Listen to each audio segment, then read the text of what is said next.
Ngayon po tayo muli ay nandito sa ating pag-aaral po ng salita ng Diyos. Ito, ito po ang okay.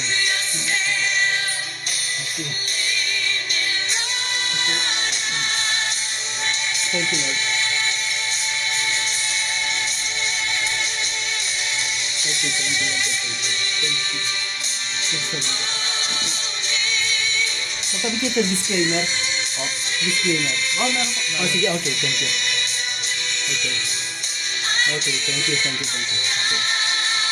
Thank you. Pina-adjust ko lang po. Ano po? Para po maano. Thank you, Lord God. Thank you, Jesus. Okay. Ito po na nasabi ko. Ano po? Ngayon po ay June 28. Ano po? Last Saturday of the month of June 2025. So, tayo po ngayon ay medyo okay. Ang ating pong pag-aaral ngayon ay nakabatay po dito po sa aklat ng dito po sa aklat ng mga taga-Hebreo. Mga Hebreo. Basahin ko po ito tatlong wika po, English, Tagalog at sa Kapampangan. Alam po ninyo pag magaganyan mga mga ganito mga talata po, kailangan po yung talaga nabibigyan po ng yung po talaga nabibigyan po talaga ng pansin. So po yung hindi yung basta-basta na lang po natin ito palalagpasin ng ganon. Ano po? Una ko pong babasahin ito sa wikang Tagalog. Ano po? Hebreo, Kabanatang 12, talatang 1 sa ikalawang bahagi po. At talatang 2. Hebrew chapter 12 verses 1b part 2. Ano po? Up to verse 2. Ganito po ang sinasabi sa wikang Tagalog. Okay. Tayo ay buong tiyagang magpatuloy sa takbuhing nasa ating harapan. Yun po yung doon. Tayo ay magpatuloy sa takbuhing nasa ating harapan. Verse 2, ituon natin ang ating Panginoon, ang ating paningin kay Jesus na siyang pinagmulan ng ating pananampalataya at siya ring nagpapasakdal nito. Amen. Ngayon po, dito po sa wikang Kapampangan. Dito po sa wikang Kapampangan, ito po ay hindi ko po siya masyadong nabuo. Ano po niyan? Yung konti lang po, yung unang bahagi lang po ang aking sinulat. Okay. Hebreo Kapitulo 12 versikulo 1 hanggang pangadwang versikulo. Makanya niya po yung makasulat. Ganito po ang nakasulat sa wikang Kapampangan. Kayabe ning maragul a kapibabatan, manatili tamong mabilis apulay, king ligligan a harapan tamo. Amen. Tapos po sa wikang English, ganito naman po ang sinasabi. Hebrew chapter 12 verse 1 and 2.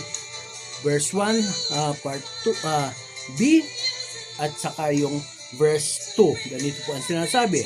And let us run with endurance the race that is set before us, looking unto Jesus, the founder and perfecter of our faith. Amen. Okay. Ano po ninyo dito sa ating pong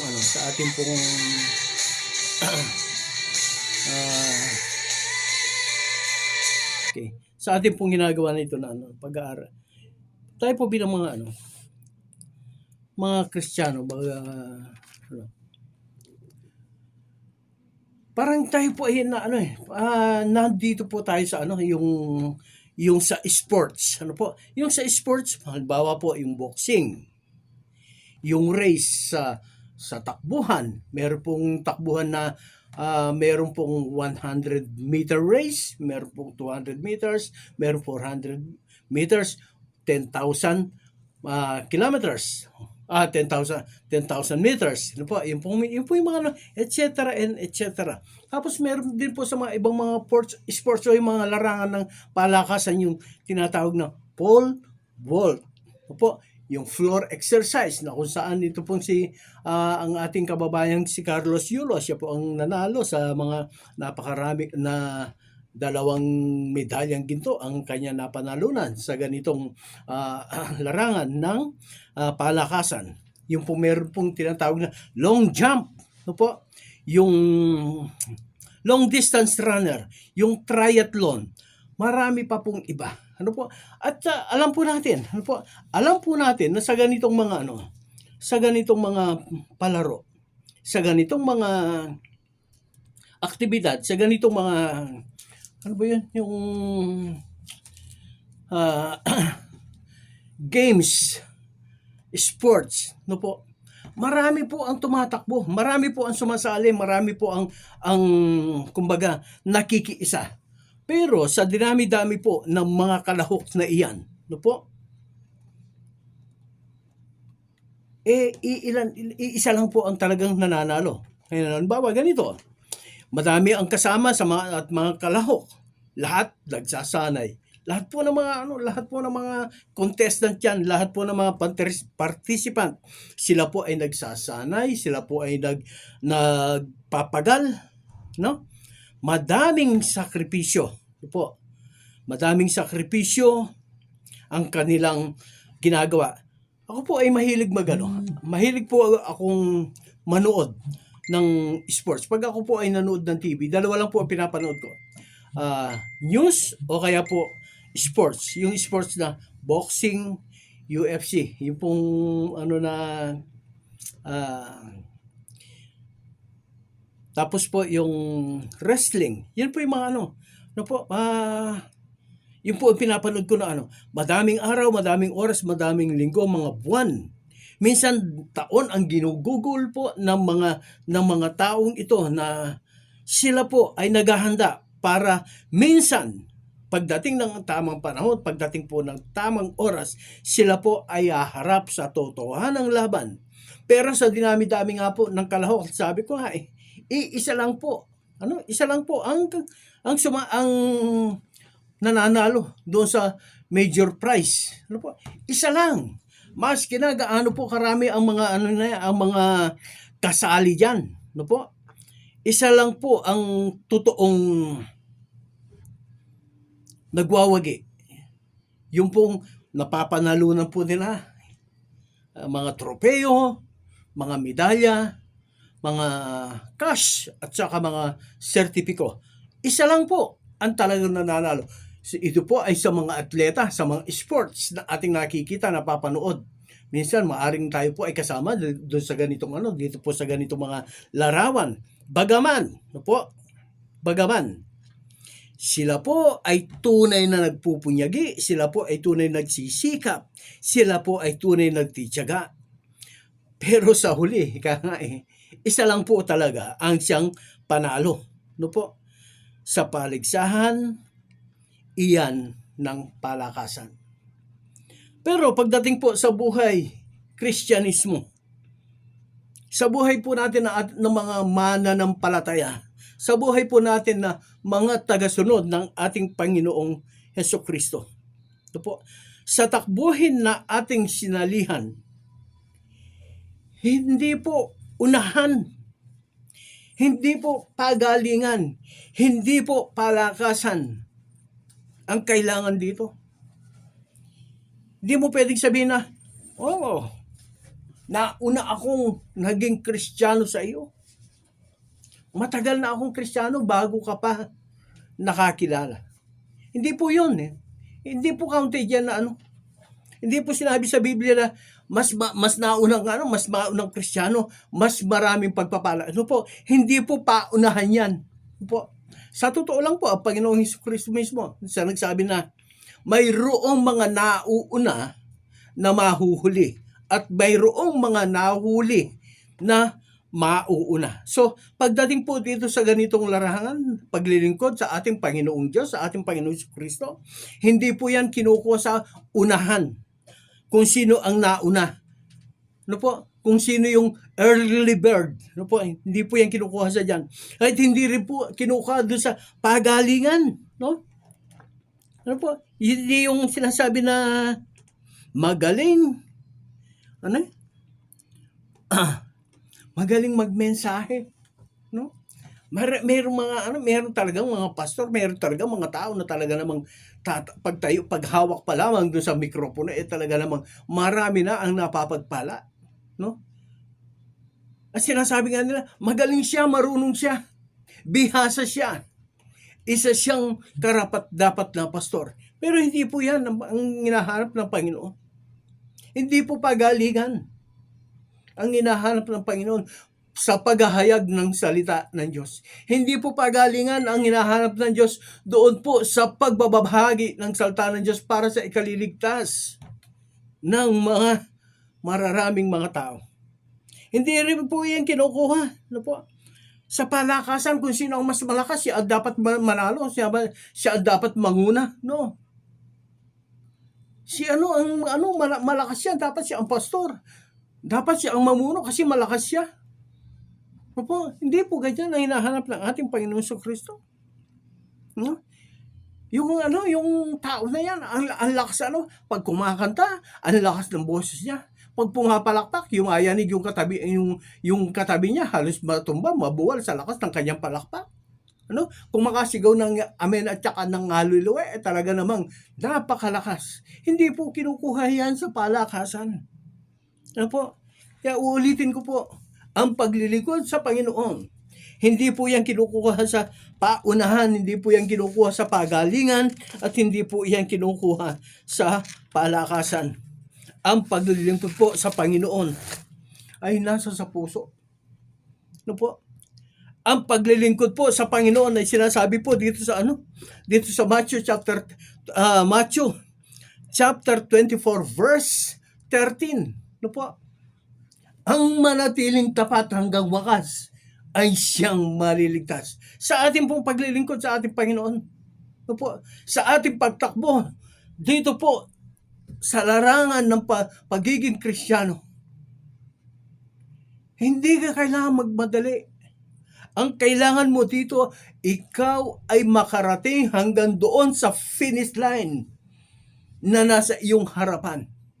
Madali ka ng madali, hindi mo naman na ilalagay sa ayos ang iyong paglilingkod. Gusto mo lahat ng ministry kasama ka. Walang masama sa ganoon. Wala pong masama sa ganoon. Pero ang doon nabibigyan mo ba ng tamang oras? Nabibigyan mo ba ng tamang paglilingkod? Ng tamang panahon ang iyong paglilingkod na lahat ng ministry nandoon ka? Maski, hindi rin po yan kinukuha sa paramihan ng ministry. Hindi ko marami ka ministry, okay ka na sa Panginoon. No. Yung iba nga po No? Alam po ninyo doon sa church na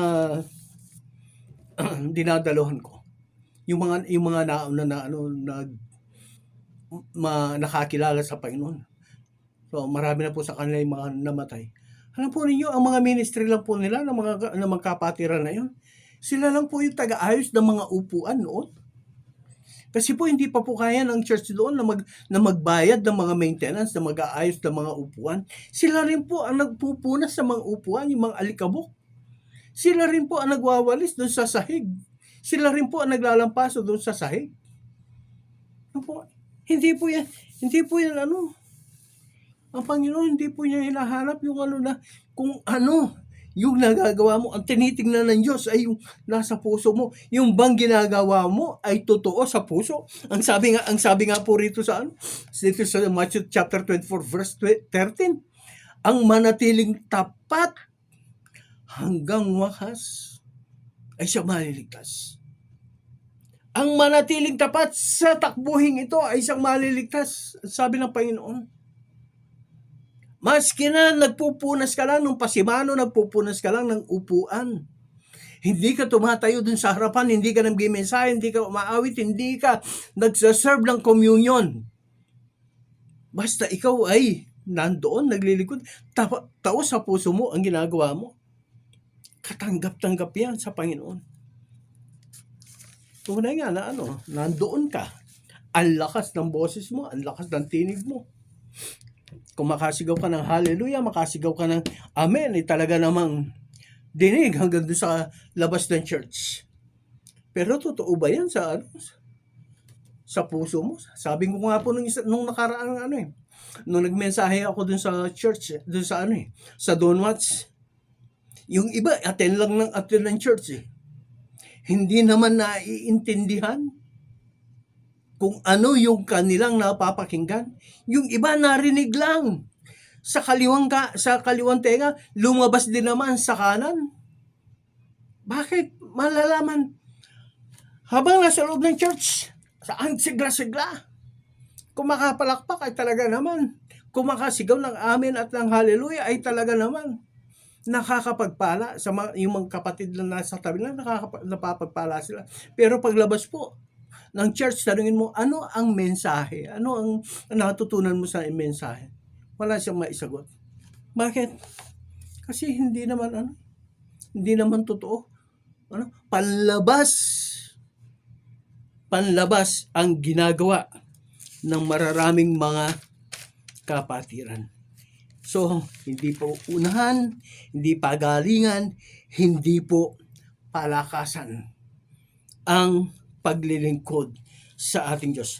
Gusto mo baka tapos sabi ng run the race. Okay? Yung po ang nilagay kong title nito, run up to the finish line. Tumakbo ka hanggang doon sa dulo. Ano? Paano ka makakatakbo doon sa dulo? Hanggang doon sa dulo? Kung ikaw ay ganito ang pag-uugali mo. Kilala po ninyo si Miriam. Si Miriam po ay kapatid po ni Moses. Si Miriam, siya po ang nagbantay doon sa basket na kung saan itong sa Moses ay inilagay ng kanyang ina. Opo. At ito po ay ipinaanod sa ilog. Si Miriam po ang nagsabi doon sa anak ng paraon na sabi niya, maghahanap po ako ng mag-aalaga sa sanggol. Si Miriam po ang katukatulong ni Moses. Pero dumating po ang panahon na itong si Miriam na tumutulong na magpasimula sa pagiging sanggol ni Moses ay tumulong sa kanyang kapatid hanggang sa ito ay maglingkod sa Panginoong Diyos. Nandoon sa kanyang likuran itong si Miriam. At kasama din po itong si Aaron na kanyang pinsan. Basahin po natin dito sa mga bilang. Numbers chapter 12 verses 1 hanggang 9. Kung ano ang ginawa ni Miriam at saka nitong si Aaron. Ito po ay mga bagay na kung saan run up to the finish line. Hindi po sila nakatakbo hanggang doon sa dulo. So basahin po natin dito sa aklat po ng mga bilang. Numbers chapter 12. Numbers chapter 12 verse 1 hanggang 9. Ganito po ang sinasabi. Numbers chapter 12 verses 1 up to verse 9. Pakinggan po ninyo ako. Kung mayroon po kayong dalang Biblia, makipagbukas po kayo ng Biblia. Mga bilang, kabanatang 12, talatang 1 hanggang sa talatang 9. Ganito po ang sinasabi. Papaliwanag ko po mamaya. Sina Miriam at Aaron ay nag-usap laban kay Moses tungkol sa asawa niyang taga-Kus. Verse 2. Ang sabi nila, si Moses lang ba ang kinakausap ni Yahweh? Hindi ba tayo man? Hindi kaila kay Yahweh ang usapan nilang ito. Si Moses naman ay mapagpakumbabang higit kanino mang nabubuhay sa ibabaw ng lupa.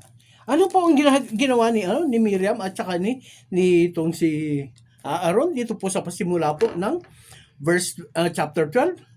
Sila po ay nag-uusap. No po, nag-uusap po sila laban kay Moses. Ano po? Ang sabi po nila, bakit siya lamang ba ang kinakausap ng Diyos? Pati ba, tayo ba hindi rin? Ano po ang pinapakita dito? Yung inggit. Ano po? Naiinggit po sila. Isa yan. Meron sila, dumating yung salitang inggit, yung pandama ng pagkainggit sa kanilang puso, sa kanilang damdamin. Sabi na, bakit siya lang ba ang kinakausap ng Diyos? Siya lang ba ang kinakausap ni Yahweh? Hindi ba tayo din? Kaibigan ko. Ang sabi po din sa ito kapatid niya at saka pinsan, nag-uusap po sila. Sabi po dun sa 1 Chronicles chapter 16 verse 22. 1 Chronicles chapter 16 verse 22. Ang sabi po doon ay, touch not my anointed. Ito po ang mabigat dito. Touch not my anointed. Okay. Pag nagkwento ka sa iba, hindi lang po ikaw ang nagkakasala. Kinwento mo yung patungkol sa lingkod ng Panginoon. Ano po? Ito kapatid niya mismo. Pinag-usapan nila itong lingkod ng Panginoon. Kapatid niya si Miriam, pinsan niya itong si Aaron. Ang sabi po doon,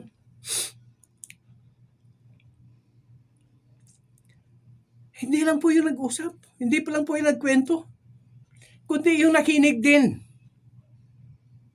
Sila po ay nagkakasala. Sa church, marami pong ganyan eh.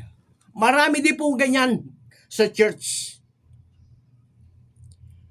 Alam nila, kilala nila na ang taong ito ay naglilingkod sa Panginoon. At alam nila kung ano ang nakasulat sa Biblia.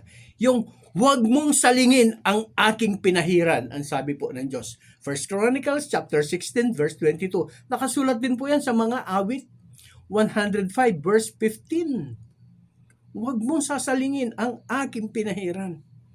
Pero kung pag-usapan po ang buhay ng lingkod ng Panginoon, no? Minsan po, nakakalungkot. Ang involved sa pag-uusap na ito, mga elders pa. May mga pastor pa nga. Hindi po natin kakailangan, pati pastor. Yes, I can attest to that. Narinig ko, nakita ko, yung buhay ng may buhay pinakikialaman niya. Nakasulat po sa Biblia, no? Kung mayroong suliranin, ang sabi po sa Biblia, ipatawag ninyo ang matanda sa iglesia. Hindi po nakasulat doon. Yung matanda sa iglesia o yung mga pastor o yung mga leader, siya mismo ang pupunta doon sa tahanan na mayroong problema. No, maghihintay yung leader. Kung siya ay ipapatawag, kung hihingi ng counseling yung mga taong involved. Pero wag mo tatanungin. Huwag kang magtatanong, ano ba ang nangyari? Totoo ba ito? Ganyan ba? Talaga ba? Ganyan? Kapatid ko, nagkakasala ka. Masasayang yung pinaghirapan mo sa loob ng napakaraming taon. Ano po ang sabi rito sa Kung itutuloy po natin ang pagbasa nito, ito pong si Moses, si Aaron at saka itong si Miriam ay tinawag ng Diyos sa isang lugar, sa isang dako. Ano po? At nung sila ay nandoon na, kinausap po sila ng Diyos. Ay, basahin ko po. Ituloy ko po yung pagbasa po. Para po maunawaan po natin. Verse 4. Okay. O dito na po sa verse 3. Si Moises naman ay mapagpakumbaba igit kanino mang nabuhay sa ibabaw ng lupa. Verse 4. Walang ano-ano si Moses, Aaron at Miriam ay tinawag ni Yahweh. Sinabi niya, magpunta kayo sa toldang tipanan, at nagpunta nga sila. Si Yahweh ay bumaba sa anyo ng aliging ulap at lumagay sa pintuan ng toldang tipanan. Tinawag niya sina Aaron at Miriam. Paglapit nila, sinabi niya, pakinggan ninyo ito. Kung ang sino may nais kong hiranging propeta, Napakikita ako sa kanya sa pangitain at kinakausap ko siya sa panaginip. Ngunit kaiba ang ginawa ko kay Moises pagkat siya lamang ang lubos kong mapagtitiwalaan sa aking sambahayan. Ano po yung mga ang pagtawag po ng Panginoon sa kanyang mga lingkod, sa kanyang mga pinahiran ay iba-iba sa iba-ibang kaparaanan. Ano po? Iba-ibang kaparaanan. Okay. Kasunod po, verse 8, kinausap ko siya ng harapan at sinabi ko sa kanya ang lahat ng malinawanag na paraan, hindi sa pamamagitan ng talinghaga at siya lamang ang nakakita sa aking anyo. Bakit kayo nag-uusap laban sa kanya? Pagkasabi niyon, galit na umalis si Yahweh. Ano po sabi ng Diyos? Bakit kayo nag-uusap ng ganyan na laban sa kanya? No? Kung isipin po natin, sa atin, okay lang yun. Bakit silang ba ang kinakausap ng Diyos? Iisipin, walang masa. Pero pagdating sa Diyos, no? That is something. No? Pinag-uusapan ninyo siya ng ganyan. Pinahiran ko siya at nagalit itong si Yahweh. Verse 10, no? Nang mawala na ang ulap sa ibabaw ng toldang tipanan, si Miriam ay namumuti sa ketong. Kapatid ko, kaibigan ko, ngayon pa lang pinapaalalahanan na kita. Kung sino ka man, kung ano ka man, kung saan ka man, wag ninyong pag-uusapan ang buhay ng lingkod ng Diyos. Baka mangyari sa iyo ang nangyari kay Miriam. Itong pagkakaroon ng ketong ni Miriam, ito po ay nagtagal ng 7 araw. Hindi po siya pinagaling ng ating Diyos, ng ating Panginoon. At sa loob ng 7 araw na yun, si Miriam po ay hindi po nakapasok ng bayan. Nandoon po siya sa labas ng bayan. Ganyan po ang batas nila noon. Pag mayroon sakit na ketong, may sakit sa balat, hindi ka pwedeng pumasok sa bayan. Kaibigan ko, huwag mong hintayin na ang Diyos ang magtaboy sa iyo palabas ng bayan. Hindi lamang po yung bayan, palabas ng iyong tahanan. Pag ginawa mo, like, gusto mong matapos ang takbuhin, run to finish the race. Huwag mong pag-usapan. Ito po yung isang do not talk back to the anointed of God. No? Do not talk back. Instead, pray for him. Ano po? Pray for him. Pray for them. Ano po ang sabi ni Apostol Pablo? 2 Thessalonians chapter 3 verse 1, ipanalangin din kami upang ipanalangin din nyo kami. Ako din po, sinasabi ko, madalas ko pong sabihin, ipag-pray din po ninyo ako. Hindi po ako perfecto, hindi po ako ganoon katuwid. Marami po akong flaws, marami akong pagkukulang, marami akong mali, marami po akong kapintasan. Hindi po ako perfecto, hindi pa po tapos ang Diyos sa akin. That is why I'm asking you, pray for me also. Ipanalangin din po ninyo ako upang ang ginagawa kong ito na pagpapahayag ng salita ng Panginoon ay mabilis na maipalaganap sa lahat ng dako. Okay. Mabilis na maipalaganap sa lahat ng dako. Alam po ninyo, kausap ko lang po ang bagong manager po dito sa radio station. Alam po ninyo, ang sinabi niya na magiging 2,000 volts po ang power nitong radio station po. Ibig po sabihin din sa kasalukuyan po 1,000 lang po ang volt na ginagamit na Ang ibig po sabihin madodoble yung lakas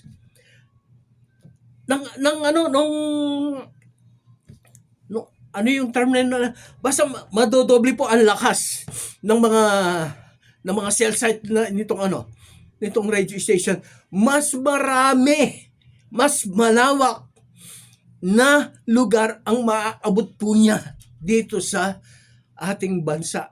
Kung sa ngayon po, halos kalahati na ng bansang Pilipinas ay naaabot po ng radio station ng programang ito na ating isinasagawa. Itong Goers for Christ, Goers of Christ Broadcasting Service, at saka Frontliners of Christ Jesus for the glory of God. Hindi ko lang po kabisado kung yung ano, yung mga pangalan ng ano. Pero nakasulat po sa akin kung ano ang mga lugar na meron po ang frequency ng radio station na ito. Nang naabot po ng ano natin, ng ministry natin. Outside the Philippines, 43 countries po. Alam po ninyo, mayroon lang po akong isang pakiusap sa inyo. Yung pong sa YouTube channel po natin. Tingnan po ninyo yung YouTube channel po natin, Gilbert Tuazon. Ano po, makikita po ninyo doon. Mag-subscribe po kayo.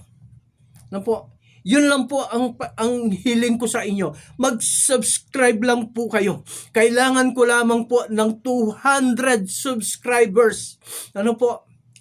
Para lalo pong lumakas, tumibay, tumatag ang ministeryong ito na pinagkatiwala ng Diyos sa akin. Kung ako lang po, hindi ko po kakayanin ito. Yung magsasalita, magsishare, okay lang. Pero yung pong makaabot ito sa napakararaming mga bansa, ay hindi ko po ito makakayanan kung wala po kayong sa akin likuran. Kung hindi po ninyo ako tutulungan. Ang tulong po na inihingi ko sa inyo, wala pong gastos ito. Mag-subscribe lang po kayo dun sa Gilbert Tuazon. 200 lang po ang kailangan natin. 200 lang po. 200 individuals. Ano po? Kaya nga po, sabi nga rito na ipanalangin po ninyo kami. Ipanalangin po ninyo ako. Pati po ang ministry na ito. Ano po? Sabi nga po hindi po ako perfecto. Marami din po akong flaws. Ipanalangin din po ninyo ako. Dumarating din po sa akin yung mga madalas nangihina po ako. Madalas, yes! Inaamin ko, madalas nangihina din po ako. Minsan nagsasabi ako sa sarili, Lord, tama po ba itong lugar na kinalalagyan ko? Tama po ba ito? Meron po ba akong nagagawa? Meron pa ba akong nagagampanan sa mga ipinagkatiwala mong tungkulin sa akin? Naisasagawa ko po ba ng ayon sa iyong kalooban ang mga iniatang mong tungkulin sa aking mga balikat? Lord, sabi ko nga po, Lord, minsan, sasabi ko sa Panginoon, papagod po ako Yes, papagod po ako at my age. I'm 67 years old. Opo, bibiyahe po ako na. Hindi ko po kinukwenta yun na ano. Ang sinasabi ko lang po yung totoo. 67 years old po ako, bibiyahe po ako magmula sa Angeles, biyahe ng Tarlac, tapos pagkatapos ng ministry, bibiyahe pa uwi. Buti sana kung yung biyahe dyan, malapit lang. Hindi po. 100 kilometers din po yan, balikan. Kung umuulan, kung bumabagyo, kung gabing-gabi na, kung mainit. Ganun po ang panahon natin. Pareho ngayon. Ang ayos-ayos ng panahon nung umalis ako sa bahay. Pagdating dun sa may parte ng Magalang, ang lakas ng ulan. Basa ako. Paglagpas ng Magalang, nakarating ng Dolores. No. Sa may Mabalacat, Dolores. Wala nang ulan. So, walang ulan. Mainit na naman. Natuyo yung damit ko. Pagdating ng Concepcion, bagsak na naman ang ulan. Basa na naman ako. Kasama ko yung apo ko. Pagdating ng Kapas, walang ulan. Sige, tuloy-tuloy. Hanggang Tarlac, walang ulan. Nung pupunta na kami dito sa radio station, ang lakas na naman ang ulan, nabasaan naman kami. Basa, tuyo. Yun po yung sinasabi ko na ano. Kaya ipanalangin din po ninyo kami. Kaya minsan pa po, ulitin ko po, ang tulong po na hinihingi ko po sa inyo yung mag-subscribe po kayo doon sa YouTube account natin. Meron po tayong YouTube account. Wala pong gastos ito. Mag-subscribe lang po kayo. Wala pong bayad. YouTube channel Gilbert Tuazon. 200 lang po ang kailangan ko. 200 person, 200 individual. Okay. Pagka ako po ay inyong pinalangin, I am sure more than enough. I can finish the race up to the finish. Run the race up to the finish. Yun po kayo na tumakbo kayo hanggang sa dulo. isa pong kaparaanan ang pagtakbo hanggang sa dulo ay yung tutulungan po ninyo ang ministeryo ng Diyos. Hindi ko po ministry ito. Ministry po ito ng Panginoon. Ginagamit lang po ako ng Panginoon upang ito ay maisakatuparan, may atid po sa maraming mga kapatiran, may atid po sa maraming nagnanais makapakinig ng salita ng Diyos. Yun po ang una. No po? Don't talk back. No po? Do not talk back. Para po instead of talking back to them, pray for them. Panalangin po ninyo kami. Hindi lang po ako. Panalangin po ninyo ang maraming mga manggagawa ng Panginoon. Ano po? Yun po yung Tapos po yung pangalawa. Ano po? Paano bakit hindi ka makatapos sa Why is it that you cannot run up to the finish line? Paano ka makakatakbo? Hanggang sa finish line, ang tiwala mo ay sa sarili mo.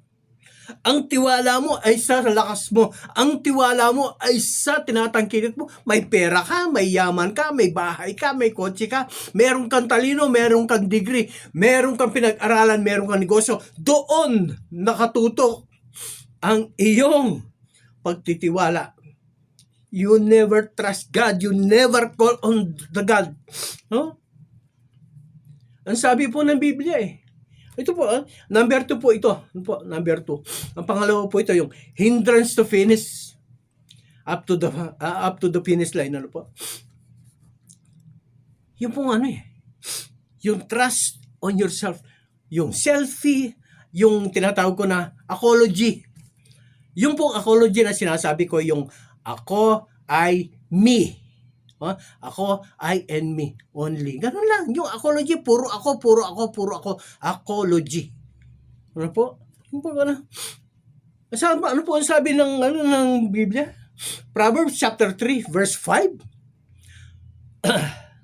Trust in the Lord with all your heart.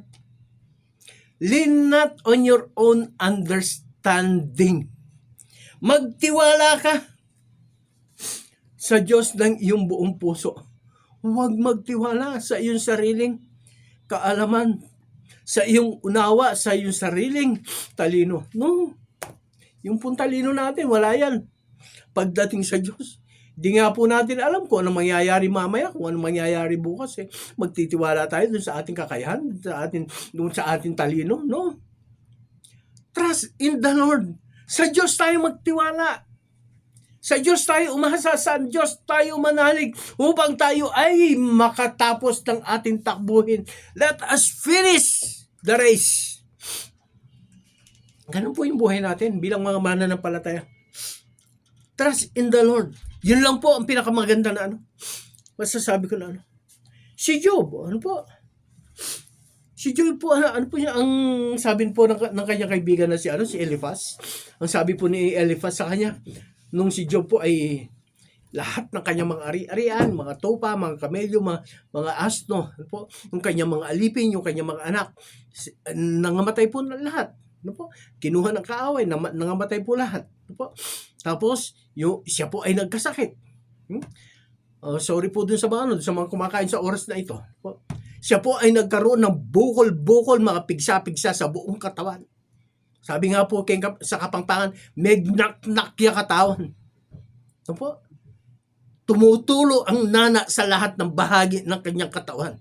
Mula ulo hanggang talampangan. Puro pigsa, puro nana. Hindi lang po yun Pinandirihan siya ng asawa niya. Sabi ng asawa niya sa kanya, sumpain mo na ang Diyos mo upang ikaw ay mamatay na. Pero kaya po ang sabi nung kaibigan ni Job, itong si Eliphaz, sabi niya, kung ako sa iyo, lalapit ako sa Diyos at ang aking kalagayan sa Kanya idudulog. Ito po yung masarap Meron kang kaibigan na nagsasabi sa iyo, nagpapalakas sa iyo ng loob mo na sabi niya, kung ako sa iyo, idudulog ko sa Diyos ang aking kalalagayan. No? Tell God, isumbong mo sa Diyos kung ano ang nangyayari sa iyo. Isumbong mo sa Diyos ang iyong problema, ang iyong suliranin, ang iyong bigatin upang makatapos ka sa iyong takbuhin. Lumaban itong si Job. Lumaban itong si Job. Kinausap niya ang Diyos. Sinabi niya ang lahat-lahat. Sana hindi na ako ipinanganak. Sana sinumpa na yung araw na nang ako ay isilang. Sana hindi na ako nabuo sa sinapupunan ng aking ina. Kinausap niya ang Diyos. Nagsisi siya. Mingi siya ng tawad sa Diyos. Ano po nangyari dun sa dulo? Yung lahat ng nawala kay Job ay ibinalik ng Diyos sa kanya higit pa doon sa kanyang unang tinatangkilik. Ang sabi nga po doon doon na lang po sa mga anak niya, yung kanyang mga anak ay higit na magaganda kaysa doon sa dati. Ano po? Doon pa lang, tubong-tubo na siya. Tubong lugaw na siya doon. Bakit? Hindi po siya umasa sa sarili niya na kaya niya ito, kaya niya roon. Ang sabi nga po niya doon sa asawa niya, bakit puro ba biyaya at pagpapala ang tatanggapin mo sa Diyos? Hindi rin naman ang mga pagsubok? Yan po ang mananampalataya. Kaya siya po ay nakatapos ng kanyang takbuhin. Was able to finish and run the race up to the finish line. Tayo din po ganun. Huwag po tayong umasa sa ating sarili na yung trust to myself. Ano?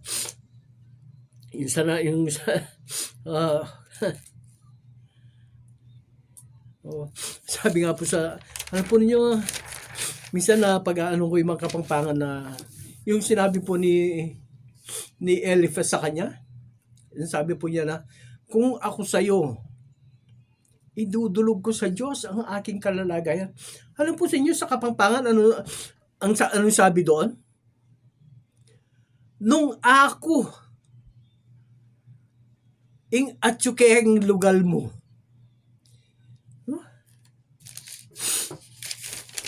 Nung ako ing atsukeng kabilyan mo, panabilin ko king Diyos ing kanakong kalingas-ngasan. Nung ako ika, keng kabilyan mo yan. Panabilin ko keng Diyos, ing kanakong kalingas-ngasan. Ipagbibilin ko sa Diyos, isusubong ko sa Diyos ang aking mga problema, suliranin, mga bigatin. Kaibigan ko, pag meron tayong mga problema, mga suliranin, itawag natin sa Diyos, Panginoon ko, hindi ko po kaya ito. I cannot do this alone. I need your help. No po? Sabi nga po dun sa isang awitin I need your help now. I need you now. Lord, I need you now. Yun po yung isang bahagi ng isang awitin na Days of Elijah. Lord, I need you now. Yun po. Kaya po sinasabi ko po sa inyo, pag meron po tayo mga suliranin, isumbong po natin sa Diyos.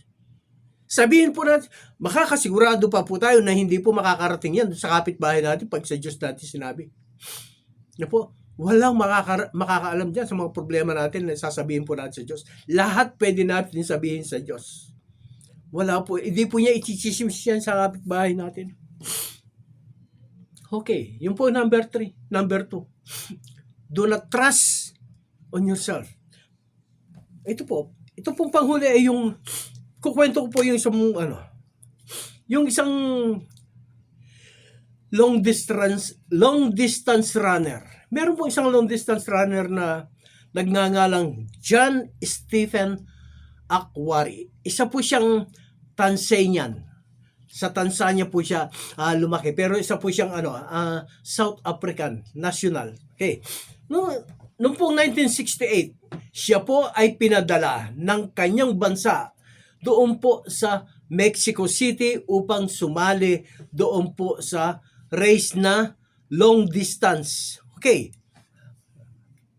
Sumali po siya doon sa long distance race na yan. Ngayon, nung siya po ay tumatakbo na, sa unang bahagi pa lamang po ng kanilang pagtakbo, na aksidente po aksidente na nadapa, natumba, itong si John Stephen Aquari.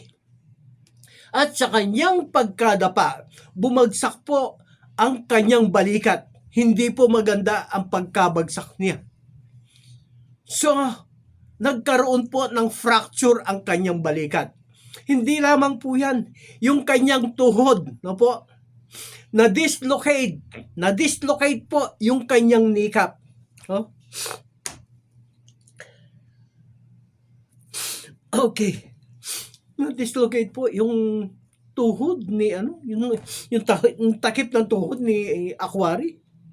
Ngayon, sila po ay 75 na kasama doon sa long distance running na yon.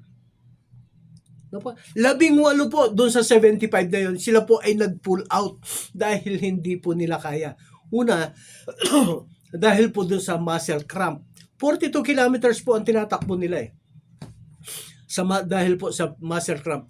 At yung lugar po, yung Mexico City, ito po ay nasa high altitude area. Ibig po sabihin, yung high altitude area na yun, mahina o konti lang po yung hangin na nasa taas. Kumbaga, mahina po yung doon.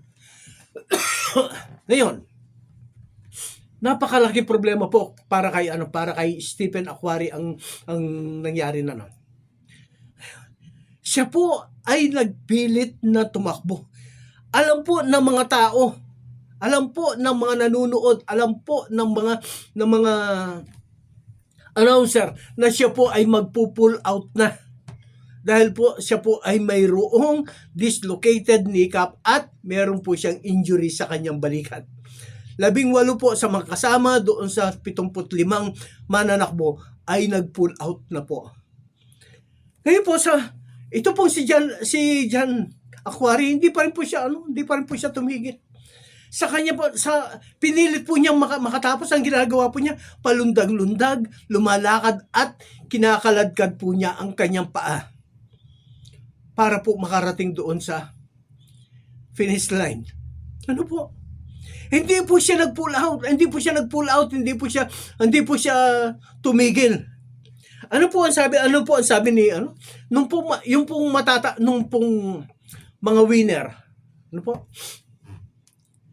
naibigay na po yung mga medal, naibigay na yung trophy, naibigay na po yung mga certificates. Pero itong pong si John Aquari, siya po ay tumatakbo pa rin. Binabantayan po siya, inihintay po siya ng mga spectators. Siya po ay pinapalakpakan nila. Siya po ay chine-cheer nila para po siya ay magpatuloy sa kanyang ginagawang paktakbo at paglakad. Siya po ay palundag-lundag dahil masakit po ang kanyang tuhod, masakit po ang kanyang balikat. Siya po ay naglalakad na mahabang oras. Gabing-gabi na po, hindi pa rin po siya tumitigil. Nung siya po ay makarating na doon sa finish line, mahigit na 4 na oras po ang kanyang pagkahuli. Nahuli po siya na mahigit na 4 na oras doon sa winner. Tinanong po siya, nung isang reporter, sabi po sa kanya, bakit hindi ka tumigil? Bakit hindi ka pa nag-pull out? Alam ng mga tao na hirap ka. Alam po ninyo kung anong sagot ni Aquari? Sa English po ganito sabi niya, why you did not pull out from the race? Yun po ang tanong. Ang sagot po ay ganito, my country did not send me 5,000 miles to start the race. They sent me to finish the race. Maski na po, mayroon siyang nararamdaman, mayroon siyang masakit sa kanyang katawan, tinapos po niya ang kanyang takbuhin. Sapagkat yun po ang dahilan kung bakit nandoon siya. Ako po ay nandito. 6 years mahigit na po ako dito. Our God, our Savior, our Redeemer, our provider and our healer, Jesus Christ, has sent me in this ministry. 1999 of October 1999 po nung dalhin ako ng ating Panginoon dito. October 5 to be exact. Mula po noon ay nagpatuloy po ako sa pagpunta rito. Mahigit po na 6 na taon na. Bakit po hindi ako tumitigil? Yung nga po may ulan, may bagyo, signal number 3, mayroon pong mga lindol. No po, mainit, malamig ang panahon. Napakalayo ng biyahe, ang mahal ng gasolina. Bakit hindi po ako tumigil? Sapagkat nung ako po ay dalhin ng Panginoon dito, ang sabi po niya sa akin, pupunta ka doon upang magpasimula ng gawain sa radio station. Hindi po niya sinabi sa akin, pupunta ka roon upang tumigil ang gawain sa radio station. No. Ang sabi po ng Panginoon, magpapatuloy ang gawain, magpunta ka doon. Nandito po ako. I am trying to finish the race of this radio ministry.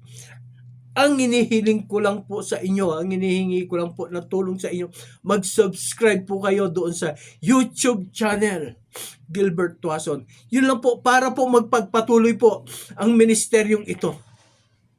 Sabi ko po sa inyo, hindi ko po kaya ito. This is not my own. Po. Hindi po yung glory to me. This is for the glory of God. Para po sa kaligtas ng maraming mga kababayan po natin at ng marami pang mga mahal po natin sa buhay. Hindi po natin sila nakikita, hindi po natin sila nakikilala. Alam po ba ninyo yung mga 43 countries na naaabot po ng live YouTube na ito? Nung live streaming na ito? 43 countries ang naaabot dito.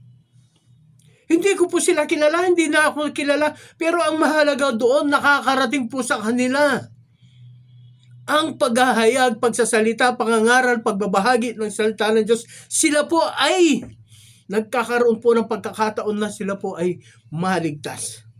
Yung iba po, hindi po nila alam, hindi po sila marunong magbasa. Doon po sa mga liblib na doon sa mga kabundukan, hindi po sila marunong magbasa, pero marunong po sila makinig. Yan po ang sinasabi ko.